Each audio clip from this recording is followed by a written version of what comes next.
since the tragic Sandy Hook school shooting in Connecticut, and today, President Obama used this solemn day to try and reignite his efforts to limit your Second Amendment rights. I'm Eric Bowling, in tonight for Sean.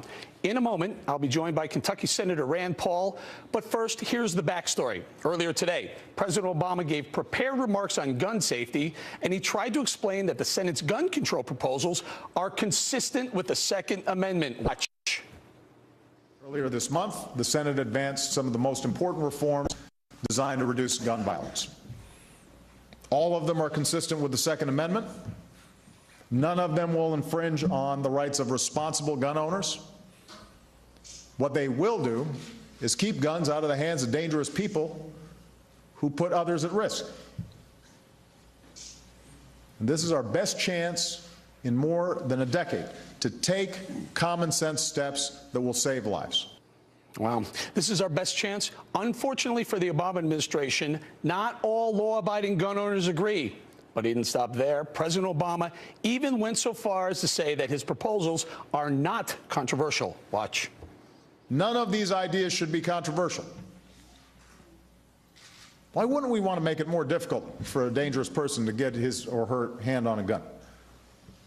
Why wouldn't we want to close the loophole that allows as many as 40% of all gun purchases to take place without a background check? Why wouldn't we do that? And if you ask most Americans outside of Washington, including many gun owners, some of these ideas, they don't consider them controversial. Unfortunately, Mr. President, some of the measures you are proposing are controversial and will limit the Second Amendment rights of law-abiding gun owners. Joining me now to explain is none other than Kentucky Senator Rand Paul. Welcome to the program, Senator. Glad to be with you, Eric. All right, Senator, first, please, your reaction to President Obama's claims earlier today. Well, you know, I'm still really saddened and disappointed by the whole thing. You know, the shooting was just a horrible tragedy. I have 3 kids, and my heart goes out to those families. I don't know how they can be made whole again. I don't know how you can ever forget your kids being killed at school. That being said, I think it's a mistake for either side to politicize this, you know. The president uses them as a backdrop and drama for getting some kind of political will. But my question to the president is, call me if any of your reforms would have saved those kids at Sandy Hook. If anything he's proposing would have changed the outcome, I'll listen to him. I haven't heard one proposal from him or Harry Reid that would have saved one life. And I'm all for saving lives, and I think it's a real and horrible tragedy. But I think it's a mistake to play on these victims and the emotions of their tragedy when nothing he's proposing would change one iota of what happened. Senator, you bring up Senator Harry Reid, Senate Majority Leader Reid. He's going to bring a bill to the Senate floor, I guess, within days, in the next couple of weeks or so. Tell us about your plans for that bill specifically. Will you filibuster? Let me ask you point blank. Will you filibuster that? We plan on making them have at least 60 votes to pass any legislation that may abridge the Second Amendment. So we will fight tooth and nail and use every parliamentary procedure to stop that from happening. We have a lot of things on the books that the president says he wants to enhance.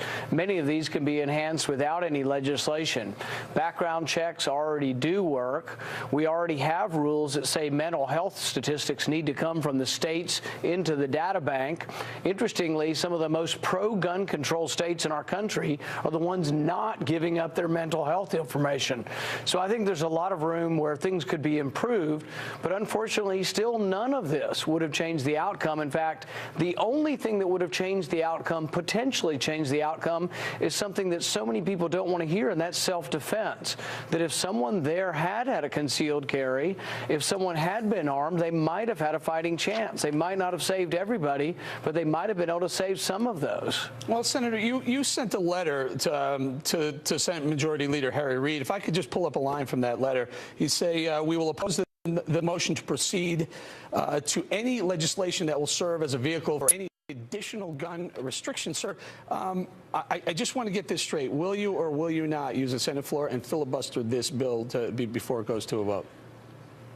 We will filibuster the bill. We won't let them bring it forward because our fear is that once it comes forward, they'll come forward was something that sounds benign in the beginning, but we already have the Feinstein Amendment that talks about banning certain types of guns. That is inconsistent with the Second Amendment.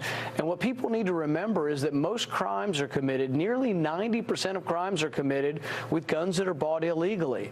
Criminals do crime. They don't pay attention to our laws. We have laws against murder, and we should have laws against murder, but that doesn't seem to be deterring these people. The penalty for murder can be death. It can be life in prison. We have significant penalties for murder, and that's not deterring these crimes. So somehow an extra permit or a fine for buying a gun improperly is going to stop someone who's a mass murderer. What happens so often is politicians just want to act quickly. They want to do something, and the president's into showmanship. He wants to show people that he cares, but in the end, he's not really going to do anything that would have made the outcome different. Yes, sir. Okay, so we'll see a filibuster if that comes to the floor. Mayor Bloomberg is spending $12 million of his personal fortune to stake out a position on guns. Sir, could you give us your reaction to the big city mayor? Specifically, is he a hypocrite? After all, he has quite a bit of security contingent that are loaded with guns. I think I don't begrudge any famous person like Mayor Bloomberg or the president's family from having protection. I think they all should. There's enough crazy people out there that would attack people on the right or the left.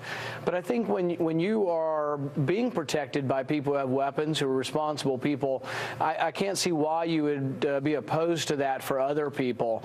And so, yes, many rich Hollywood celebrities have armed guards with them at all times, and then many regular people who live in a poor neighborhood, who have a business in a poor neighborhood, and a neighborhood that may have higher crime, those people have to suffer the vicissitudes of violent crime without protection sometimes because of gun control laws. So yes, I think there is a certain amount of hypocrisy. Sure. Okay, sir. I love my Kimber 1911 45 caliber, and I also love my Browning over/under shotgun.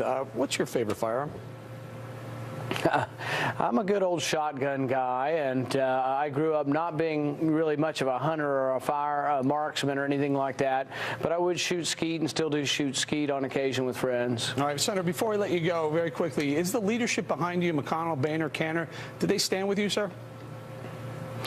I haven't seen any signs of the cracks breaking or any kind of fissure within the Republican Party.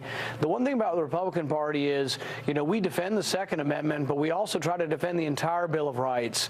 Some on the left are good with the First Amendment, but, the Second Amendment is sort of a dirty amendment to them. I think all the Bill of Rights is the same, and they all deserve protection. All right, we're going to leave it there. Senator Rand Paul, thank you for joining us tonight. Thank you. All right, still ahead, Governor John Sununu.